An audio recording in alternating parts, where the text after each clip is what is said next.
নমস্কার উপস্থিত সুধীবৃন্দদের বা গুণী মানুষদের আমাদের তিনজনের তরফ থেকে প্রণাম, অনেক শুভেচ্ছা নতুন বছরের।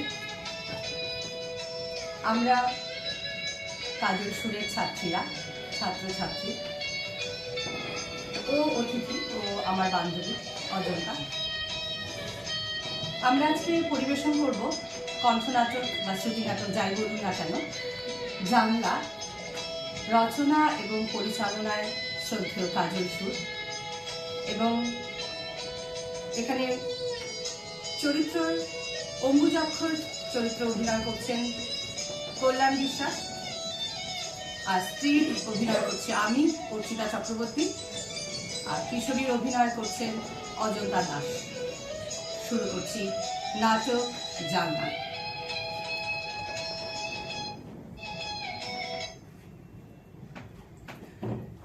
কি তখন থেকে খালি মাছ মাছ করছো? হ্যাঁ, একদিন না হয় একটু ছোট হয়েছে, তাতে অত বকর বকর করার কি আছে? কি আছে মানে?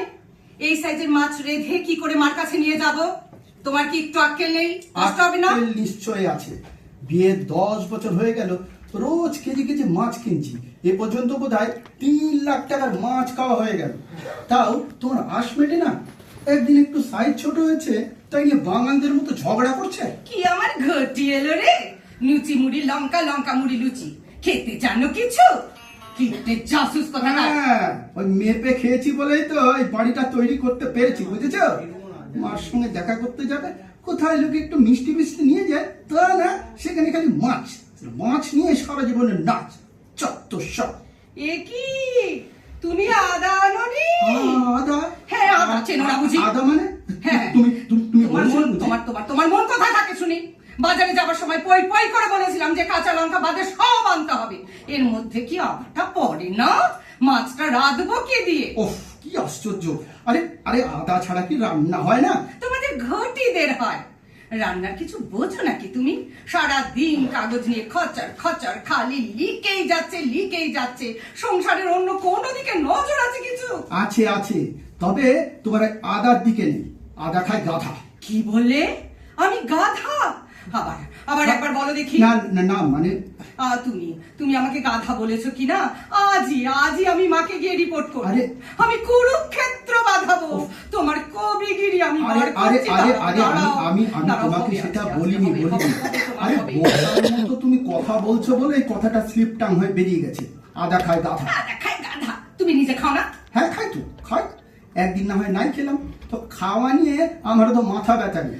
আদা ছাড়া রান্না হয়? ঘটির কপি হয়েছে, ছন্দ মেলাতে মেলাতে কাণ্ডজ্ঞানী, কাকে কি বলতে হয় তাও জানে না, অকম্মা ডেকি। তুমি একটা নেকি। আবার ওই ছন্দ মেলাচ্ছ? আমি নেকির কি শুনি? তুমি একটা খুনি। আবার ছন্দ মেলাচ্ছ? আমি খুনি? হ্যাঁ, খুনি। আমার জীবনটা তুমি শেষ করেছো। বাজার থেকে এসে একটা কবিতা লিখতে শুরু করেছিলাম, সেটাকে মার্ডার করলে। আদা জল খেয়ে লেগেছো আদা নিয়ে। তুমি একটা খুনি। আমি তোমার জীবন শেষ করেছি? আমি তোমার কবিতাকে মার্ডার করেছি? ও মা গো মা, তোমার জামাই কবি কি অপমান চাই না করছে মা গো। এ কোন ঘরে তুমি আমায় বিয়ে দিলে মা? কেন আসতে বলবো? তুমি আদা দিয়ে রেঁধে আমি একটু মাছ নিয়ে যেতে চেয়েছি মা, তাও হলো না। খালি হাতে আমাকে যেতে হবে। ঘটির কপি আছে মা। আমি আসছি মা গো আমি আসছি। চলে গেল। লেখাটা একদম মাটি। আরে এখনই হয়তো লেখাটা নিতে আসবে, সব বড়টা বেজে গেল।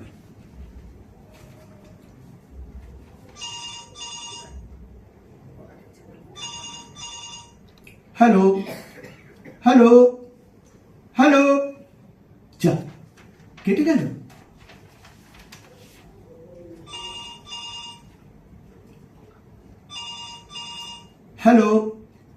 হ্যালো, বলুন, কে বলছেন? হ্যালো। আপনি আমাকে চিনবেন না? তাহলে কি চাই বলুন? কোনো লিটল ম্যাগ? মানে? না, মানে কোনো লিটল ম্যাগাজিন থেকে বলছেন? না তো। তবে লিটল ম্যাগ কেন, আপনি কি লেখেন টেখেন? ও, ওই একটু একটু। হ্যালো হ্যালো, আপনি কে বলছেন? বলেছি তো আপনি আমাকে চিনবেন না। আরে ঠিক আছে, না হয় চিনবো না, কিন্তু কেন ফোন করলেন সেটা তো বলবেন। তা তো জানি না, লেগে গেল। লেগে গেল মানে? লেগে গেল মানে আপনাকে পেয়ে গেলাম। আরে আপনি আমার ফোন নাম্বার পেলেন কি করে? পাইনি তো। হ্যালো হ্যালো, যা আবার রেখে দিল। ধুস, এই আজকে লেখাটা আর হবে না দেখছি। একজন বাপের বাড়ি গেলেন তো আর এক উৎপাত। সে কখন থেকে একটা লাইন লিখতে বসে আছি। একটি বাতাস বইল জোরে, একটি বাতাস ধীরে। তারপর তারপর কি হবে অম্বুজাক্ষ, তারপর কি হবে? আর কবিতাটা কিন্তু আজকে নিতে আসবে, সেটা খেয়াল আছে তোমার?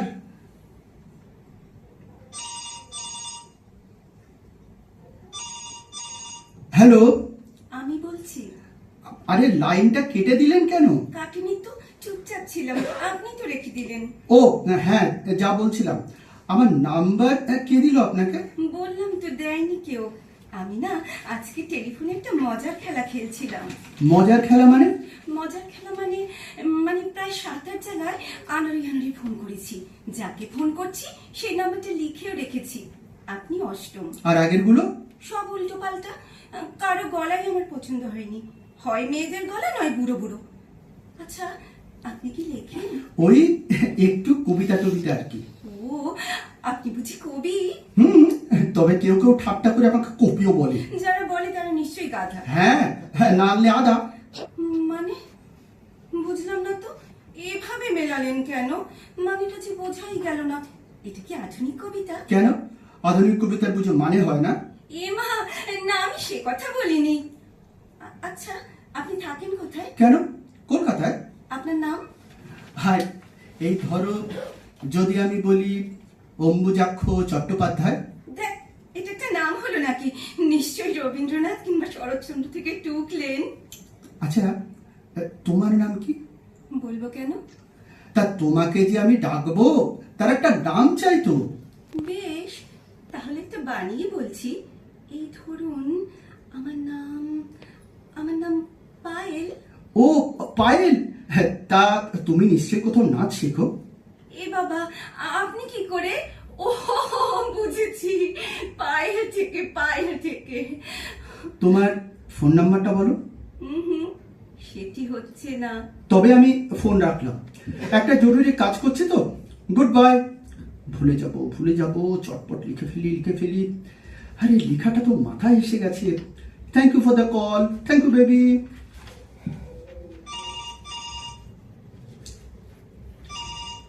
হ্যালো।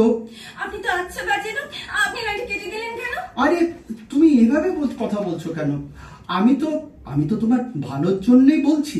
যথেষ্ট ভালো করেছেন, থ্যাংক ইউ। আমি তো বললামই যে আমি তো রিল্যাক্স করছি, আর কিচ্ছু না। আচ্ছা আচ্ছা, বেশ বেশ, একটু শান্ত হও। কিসে শান্ত হবে শুনি? আচ্ছা শোনো, আমার কথা শোনো। আচ্ছা, আমার একটা মজার প্রশ্নের উত্তর দাও তো। দেখবে তোমার মন খুব ভালো হয়ে যাবে। কথা ঘোরাচ্ছে, বলুন কি মজার কথা? আচ্ছা বলো তো, একটা হাতিকে 3টে স্টেজে একটা ফ্রিজে ঢোকাতে হবে, কিভাবে? হাতিকে ফ্রিজে? বলো। দেখ, আপনি পাগল। আরে এ তো সহজ ব্যাপার। প্রথমে ফ্রিজের দরজাটা খুললে একটা স্টেজ, এরপরে হাতিটাকে ঢোকালে 2টো স্টেজ, দরজা বন্ধ করলে 3টে স্টেজ। খুবই সহজ না? দারুণ তো, দারুণ দারুণ। আরেকটা।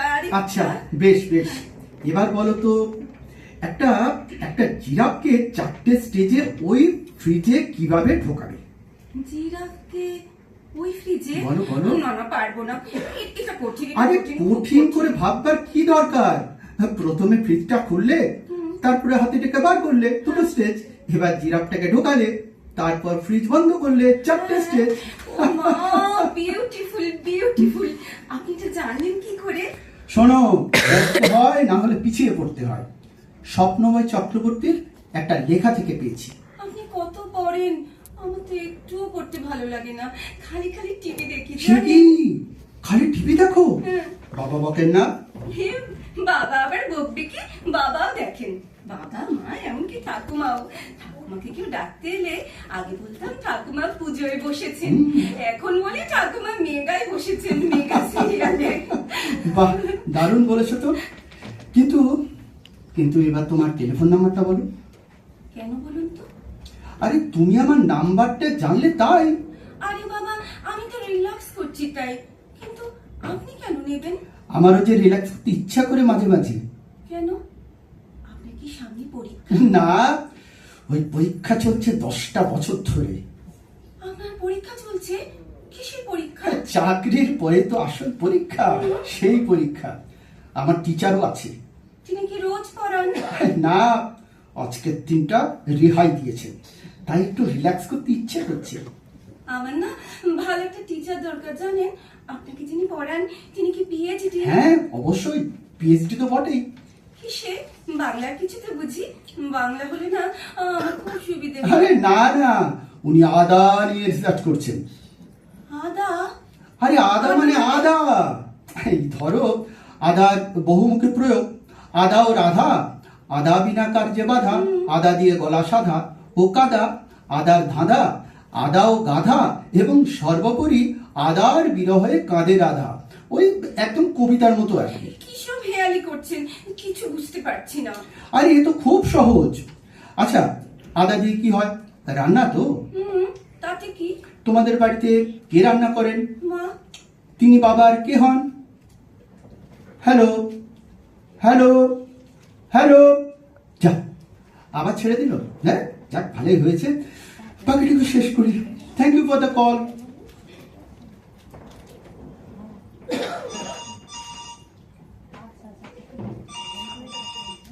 হ্যালো, কি ব্যাপার? ফোন রেখে দিলে কেন? আপনি বিবাহিত? তাতে কি? না, কিছু না। হ্যালো হ্যালো, কিছু বলছো না যে? Hello hello. আপনি মিথ্যে কথা বলেন কেন? আরে আরে, মিথ্যে কথা কি বলছো তুমি? কখন মিথ্যে কথা বললাম? স্ত্রী কখনো টিচার হয়? আর হয় কি না হয় তোমার বাবাকে জিজ্ঞাসা করে দেখো। বিয়ের পরে সব স্ত্রী টিচার হয়ে যায়, তুমিও দেখবে টিচার হয়ে গেছো। তোমার আশেপাশে খোঁজ নিয়ে দেখো, বিয়ের পর সব মেয়ে টিচার। কি করে? সব সময় উপদেশ, এটা করো না, ওটা করো না, অমুক ভালো তমুক ভালো, একেবারে সব জানটা পণ্ডিত। অথচ খোঁজ নিয়ে দেখো, লেখাপড়ায় ভালো ছিল না বলে মা বাবা তাড়াতাড়ি বিয়ে দিয়ে দিয়েছে। ঘেন্না ধরে গেল, বুঝেছো? কিন্তু আদা না দিলে রান্নায় তো ভালো স্বাদও হয় না। তা ঠিক, তুমি দারুণ বলেছো। তোমাকে চাউমিন খাওয়াবো। তেরিকা, চাউমিন খাবে? আপনাকে যে কি চাউমিন খেতে চেয়েছি শুনি? খুব আজে বাজে কথা বলেন আপনি। আপনি না খুব বাজে লোক, খুব খারাপ। আচ্ছা, আরে আরে, তুমি তুমি কাঁদছো কেন? Hello hello. মাঝে মাঝে ফোন করলে বিরক্ত হবে না তো? না, তা কেন? Hello hello hello, Payel. আপনি আমাকে পায়েল বলে ডাকলেন? হ্যাঁ, ওই নামটাই তো আমার পছন্দ। আচ্ছা, আপনার তো অনেক বয়স হয়েছে তাই না? তা হয়েছে। মানে আমার বাবার মতো কি? বাবার মতো না হলো কাকার মতো তো নিশ্চয়ই। আপনাকে যদি আমি কবি বলে ডাকি? খুব ভালো। ও কবি শুনেছেন, ঘেন্না ধরে গেছে একদম। তাহলে না আমার একটা আবদার আছে। কি বলো? মাঝে মাঝে আমার পড়ার ফাঁকে আপনার কবিতা শুনবো আর রিল্যাক্স করবো। বেশ, কেমন? তাই হবে। কিন্তু কিন্তু তোমার ফোন নাম্বার আর ঠিকানাটা বলো। কি হবে ওসব দিয়ে? তার চেয়েই ভালো আমি পায়েল আর আপনি আমার কবি। আপনি হবেন আমার খোলা আকাশের ঝোড়ো বাতাস, শুধু relax relax and only relax. ঠিক বলেছ। সব মানুষের জীবনে যেমন একটা জানলার দরকার হয়, তুমি হবে আমার সেই জানলার মধ্যে দিয়ে আসা এক ঝলক টাটকা বাতাস। কিন্তু আজ যে আমার কিছু শুনতে ইচ্ছে করছে কবি। এবার যে কবিতা না শুনিয়ে আমার মন ভালো হবে না। বেশ, একটা কবিতা শোনান না প্লিজ। একটা একটি বাতাস বইল জোরে, একটি বাতাস ধীরে, দুই বাতাসের দেখা হলো দুইটি নদীর তীরে। দুইটি নদী নয় তো এটা, হয়তো মোহনা। সেই মোহনায় ফেললো আলো পূর্ণ জোছনা। নিত্য সেটা যায় না যাওয়া, নিত্য যায় না চেনা, কেবল যদি সঙ্গ দেয় সঙ্গী মেঘের সেনা। হ্যালো হ্যালো, যা আবার ফোনটা রেখে দিল।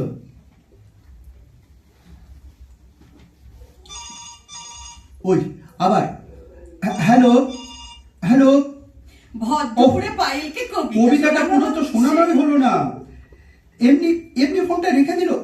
Hello hello hello, Payel Payel শুনতে পাচ্ছ? বলা হচ্ছে তাই তো? কেমন ভর লাগছে? ভর দুপুরে পায়েলকে কবিতা শোনানো হচ্ছে। কখন থেকে এই লীলা চলছে শুনি? শয়তান কোথাকার কার সঙ্গে ফষ্টি নষ্টি হচ্ছিল? কখন থেকে ফোন করে যাচ্ছি বলে এনগেজ আর এনগেজ। আরে আরে কি কি সব জাতা বলছো অসভ্যের মতো? তাই না? আমি সব শুনেছি, আমি অসভ্য। দুপুর বেলা পায়েলকে কবিতা শোনানো হচ্ছে। কে পায়েল? কে পায়েল? দাও দাও, ঠিকানা দাও, ফোন নাম্বারটা দাও। আরে আরে কি জাতা বলছো তুমি? আমি তো কিছুই বুঝতে পারছি না। ন্যাকামি করো না, ন্যাকামি করো না। ভাজা মাছটি উল্টে খেতে পারো না না? আবার সেই ভাজা মাছ? হ্যাঁ, মাছ খেকো কোথাকার। কি না কি বলছো? না, মানে মানে মানে মাছ দিয়ে একটা কবিতা লিখছি তো, তাই। মাছ নিয়ে কবিতা? এটা আমাকে না শুনিয়ে পায়েলকে শোনাচ্ছিলে। আজ তোমার খাওয়া বন্ধ। ভেবেছিলাম দুপুরে এ বাড়ি থেকে তোমার জন্য খাবার নিয়ে যাব। যাবো না, দেখি কি খেয়ে থাকো। খাওয়া বন্ধ আরে, বন্ধ কি বন্ধ। আশ্চর্য, খাওয়া বন্ধ মানে কি? মা তোমার জন্য তেল কই আর ভাপা ইলিশ দিতে তাই? চেয়েছে, কিন্তু নেব না, যাবো না। আরে, যাও, ওই পায়েলকে কবিতা শোনাও, ওতেই পেট ভরবে তোমার। আরে, একদম রাতে যাবো, যাবো না, আরে, যাবো না। আমি বলেছি খাওয়া বন্ধ বলছে। আরে আরে, কবিতাটা তো আমি তোমার জন্য লিখেছিলাম, তোমাকে শোনাবো বলেই। যাক, আর পুলটিস দিতে হবে কি না। পুলটিস? কি লিখেছো চটপট বলে ফেলো দেখি। যদি আমার পছন্দ হয় তবেই দুপুরে খেতে পাবে, নইলে খাওয়া বন্ধ। যা পায়েলকে শুনিয়েছো, বুঝেছো তো? যা পায়েলকে শুনিয়েছো তাই আমাকে শোনাতে হবে। উল্টো পাল্টা কিছু বানাতে যেও না, জানো? ঠিক ধরে আরে ফেলবো আমি। আরে, আগে শোনোই না তুমি কবিতাটা। বেশ বেশ, কি? আরে কি হলো বলো, এত আরে টাইম আরে, দিচ্ছ এই তো কেন? বলছি। আমার স্ত্রী মৎস্যমুখী, মাছ নিয়ে তার নাচ, আদা দিয়ে রাধেন তিনি নানান স্বাদ পাঁচ।